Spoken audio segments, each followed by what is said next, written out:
again. Let me bring in Oliver Farry.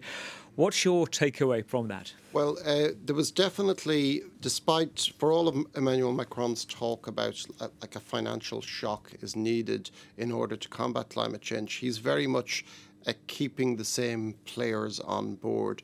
He dismissed any possibility of debt cancellation or a jubilee, which is something that activist groups from the developing countries have been calling for the past 2 decades. He says that's not going to happen simply because if you do that, lenders will stop lending. He would rather like risk to be reduced, to spread it across.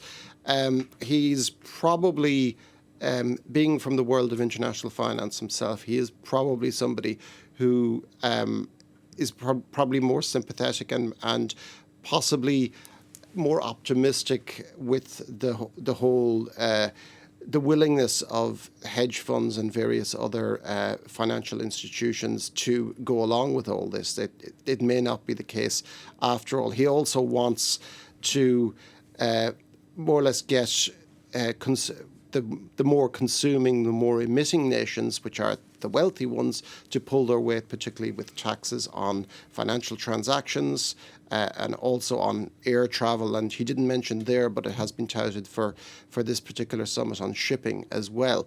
As he showed in the diagram there is a sense that definitely richer countries do need to pull their weight, but there's also an undertow as well, which you got the sense that they want to probably continue as they are doing and have their cake and eat it, and maybe try to salve their conscience by paying a little bit more. It may ultimately, on the climate side of things, it may not actually be enough.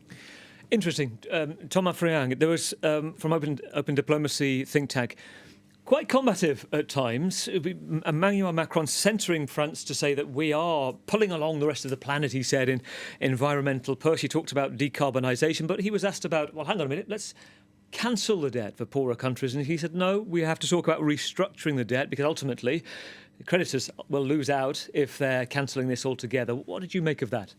I think it's absolutely fair to say that if you say to investors we won't pay back, anyone would put money on the table to finance anyhow.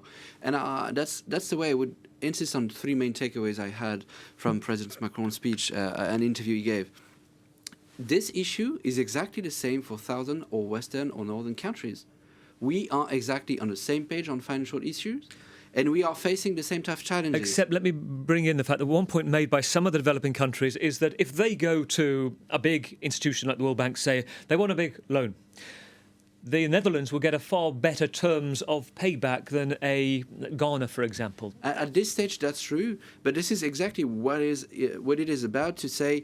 There is no north. There should no longer be north versus south in facing this issue of both tackling extreme poverty and climate change, because we have poverty issues in northern countries. We have to cope with a just transition issue.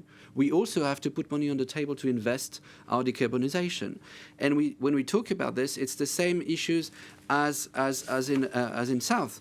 The RFI journalist said there is West for climate and South for poverty. That's absolutely wrong. Those southern countries, Maya Motley, she came to say we are the most vulnerable countries facing the harsh climate risks. And we need to cope with this together. And this is the first thing I would like to remember from that summit, is that there is a good sense of what interdependence means. We are exactly facing the same issues of social and environmental challenges, different types of risks, different types of timelines, but at the end of the day, it's the same political agenda, which is the 2030 agenda of the UN. Second point I wanted to make, to answer the question you asked about debt restructuring or cancelling, I said it's the same issue, and that's why it's a wrong way. We should not go in the wrong way. We face the wrong way risk when we face policy emergency. That's why it's so important to insist on the fact that we have to change the global financial institutions in a way that they can channel private money, which is super amounting. We have an amount of savings that is highest level ever, but it's not flowing in the right direction. We can use that private money to flow it to cope with climate change and climate disruptions, and also to ensure just transition both in the north and in the south. And this is much more efficient than debt cancelling or than taxation, because at the end of the day, wrong policies don't bring right results. What bring right results is effective policies. There is an injustice, but wrong solutions are not just, they are just inefficient. And the last point I wanted to make is that when we deal specifically with the South issue, we always have this wrong idea that there is a dichotomy between development and climate combat. That's absolutely wrong. And what is at stake here in the summit is to find a path of a low carbon growth or development, I would say, in using both financial and technical leapfrogging